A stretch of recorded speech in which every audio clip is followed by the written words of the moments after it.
Hi, this is for you. I'm reading the book The Master Key by l.Frank Baum, and now we're on chapter 11, The Man of Science. Rob passed the remainder of the day wandering about London and amusing himself by watching the peculiar ways of the people. When it became so dark that there was no danger of his being observed, he rose through the air to the narrow slit in the church tower and lay upon the floor of the little room with the bells hanging all around him to pass the night. He was just falling asleep when a tremendous din and clatter nearly deafened him and set the whole tower trembling. It was the midnight clock chime. Rob clutched his ears tightly when the vibrations had died away and descended by the ladder to a lower platform. But even here, the next hourly chime made his ears ring, and he kept descending from platform to platform until the last half of a restless night was passed in a little room at the bottom of the tower. When at daylight the boy sat up and rubbed his eyes, he said, "Really, churches all right as churches, but as hotels they are rank failures. I ought to bunked in my friend King Edward."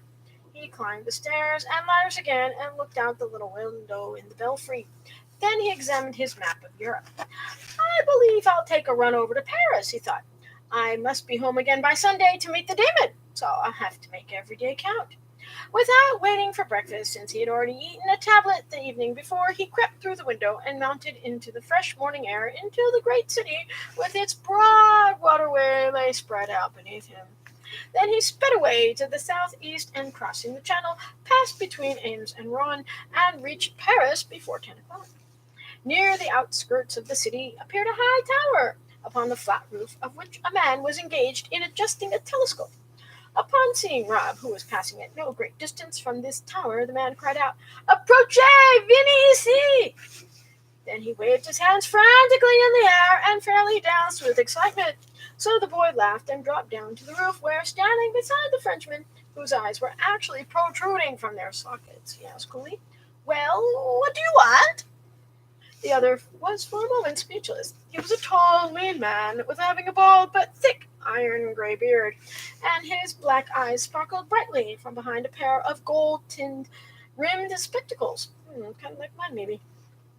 After attentively regarding the boy for a time, he said in a broken English, "But, monsieur, how can you fly without the machine? I have experimented myself with some airship, but there is nothing to make go."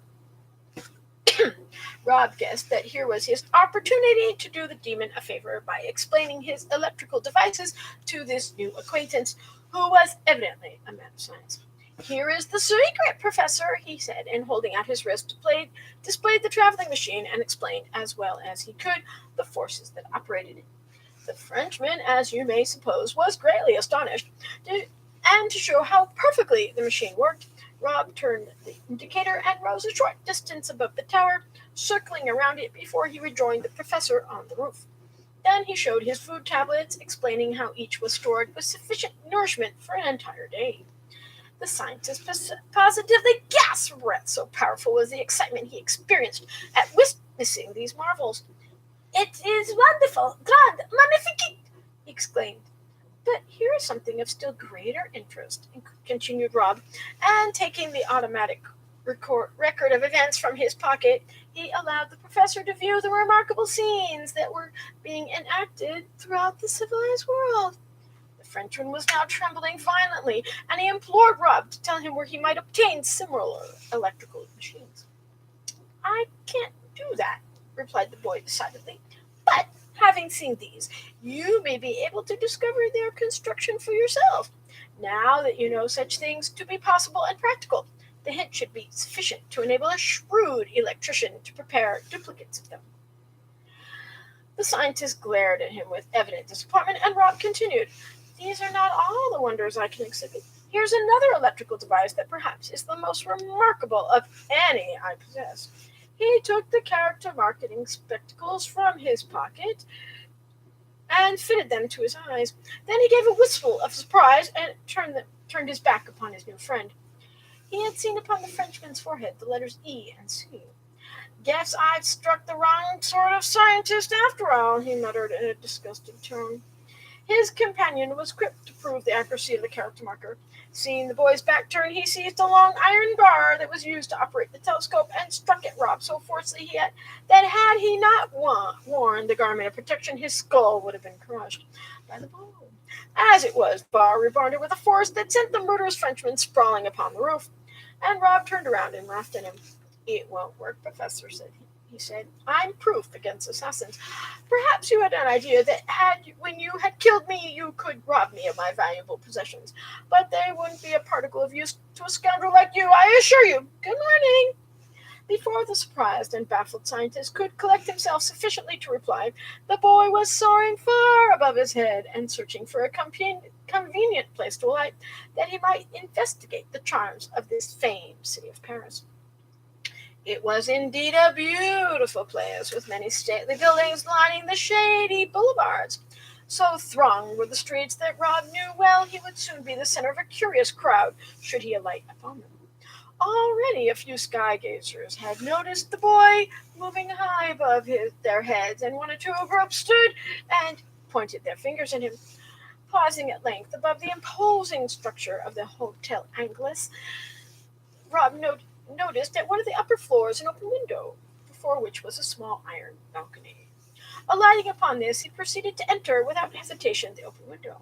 He heard a cry of "Oh, Fourier!" and caught sight of a woman's figure as she dashed into an adjoining room, slamming and locking the door behind her. "I don't know as I blame her," observed Rob, with a smile at the panic he had created. "I suppose she takes me for a burglar, and thinks I've climbed up the lightning rod." He soon found the door leading into the hallway and walked down several flights of stairs until he reached the office of the hotel. "How much do you charge a day?" he inquired, addressing a fat and pompous-looking gentleman behind the desk. The man looked at him in a surprised way, for he had not heard the boy enter the room. But he said something in French to a waiter who was passing, and the waiter came to Rob and made a low bow. "I speak the English very fine," he said. "What desire have you?" "What are your rates by the day?" asked the boy. 10 francs, monsieur." "How many dollars is that?"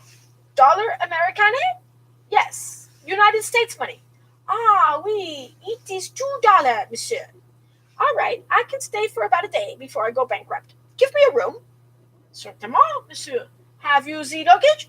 "No, but I'll pay in advance," said Rob, and began counting out his dimes and nickels and pennies, to the unbounded amazement of the waiter, who looked as if he had never seen such coins before.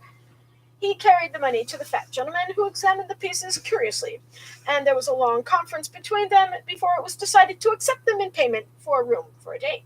But at this season the hotel was almost empty, and when Rob protested he had no other money, the fat gentleman put the coins into his cash box with a resigned sigh, and the waiter showed the boy to a little room at the very top of the building.